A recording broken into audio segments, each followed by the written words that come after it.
Hello plant people, welcome back to my channel.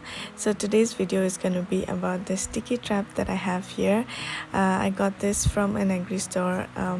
I'm sure you must have seen it in my previous video which I've done regarding gardening item haul, and I'll insert the link of the video if you haven't seen it.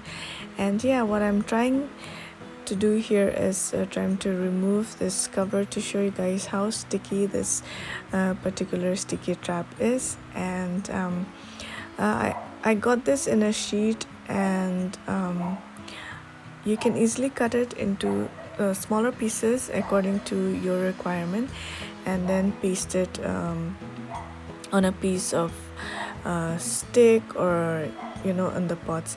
Here I've used it inside the IKEA greenhouse, and you can already see some fungus gnats stuck on it, and it actually gets attracted to this bright yellow color.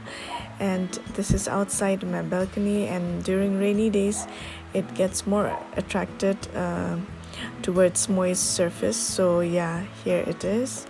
And the results are quite impressive. I've seen a lot of fungus gnats stuck on it, and this are some of the ways how you can use it. So yeah, this was the video for this sticky trap. I hope you all enjoyed it, and if you did, do give it a like, and if you're new to my channel, do consider subscribing for more such planty contents. I'll see you on my next video. Take care.